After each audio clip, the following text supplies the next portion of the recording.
Elle va faire combien de litres de lait, elle? Oh, il va y avoir 12 à 15 litres de lait environ. Ah oui, quand même, 2 fois par jour.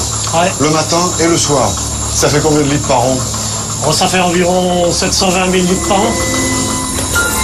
Soit 200 000 litres de plus qu'il y a 4 ans. Un miracle au parfum d'Orient depuis que leur lait a séduit les Chinois. Finalement, avec les Chinois, vous êtes un éleveur heureux? Oui, c'est une aventure qui commence, quoi. Malheureusement, le marché français et européen, je crois, nous dit à saturation, donc il faut trouver des débouchés extérieurs à l'exportation. Allez, allez là, on y va. Allez, dépêche-toi. Leur coopérative a décroché le contrat du siècle. 140 millions de litres de lait par an, pendant 10 ans, commandés par des Chinois. De quoi donner des perspectives à la famille Minerve, qui a construit cette nouvelle étable au toit blanc pour accueillir 36 vaches supplémentaires. Un investissement de 500 000 €. Car ici, l'élevage a de l'avenir. Du lait normand vendu aux Chinois. La mondialisation s'invite dans nos campagnes et dans nos assiettes. Au point qu'on ne sait plus très bien ce qu'on consomme. D'où vient notre alimentation? Car nos repas font désormais le tour de la Terre et ce sont les spéculateurs qui se régalent. Peut-on faire encore confiance à ceux qui nous nourrissent? Péril dans notre assiette, c'est le thème de ce nouveau numéro de l'Angle Écho.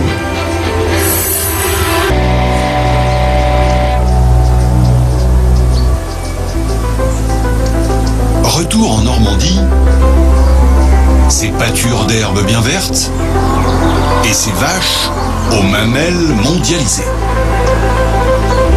Au moment où leur lait a commencé à partir en Chine, une inquiétante pénurie s'est répandue dans nos supermarchés. Démonstration à quelques kilomètres du pré des Minerves. Comme partout en France, il n'y a jamais eu aussi peu de beurre dans ces rayons. Explication.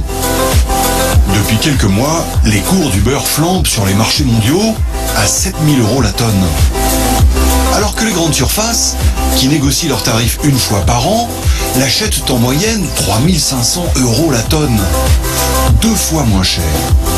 Résultat, le beurre est parti se vendre à l'étranger plutôt que dans nos rayons. Une nouvelle bannière étoilée flotte dans le ciel normand, au-dessus de la laiterie de Méoutis. Le navire amiral des maîtres laitiers du Cotentin, 1 800 000 000 € de chiffre d'affaires. Une usine toute neuve qui transforme le lait de 700 éleveurs de la région. Ici, on fabrique du beurre et de la crème pour les Français, mais aussi du lait pour les Chinois. Alors les Chinois aujourd'hui et demain c'est qui?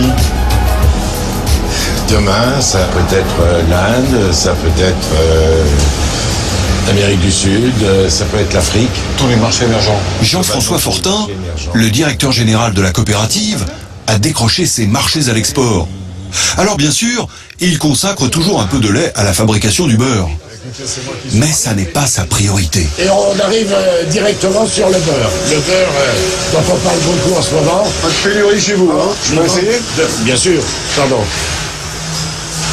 Ah bah dis donc, oui, c'est tendre, hein?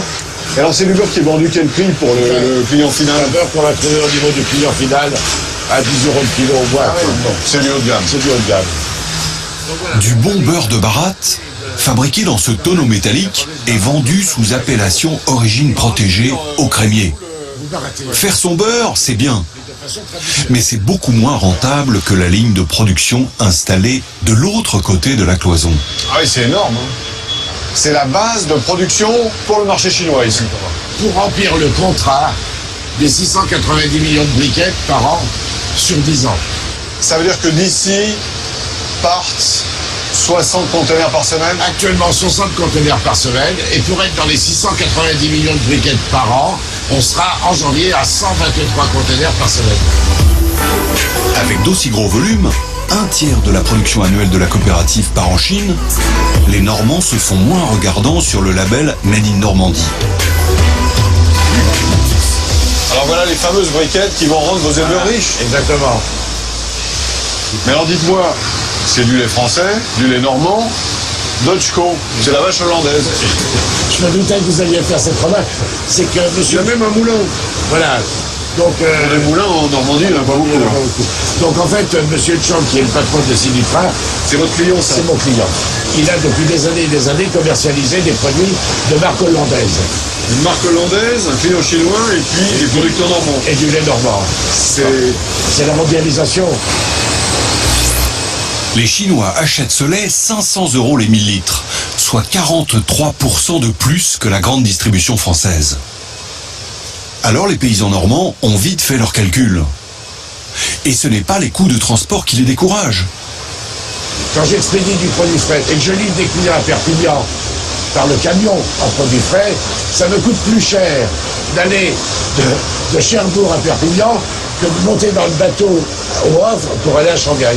Ça veut dire que finalement, l'éleveur normand, il a les pieds dans l'herbe d'ici et la tête dans la mondialisation. Exactement.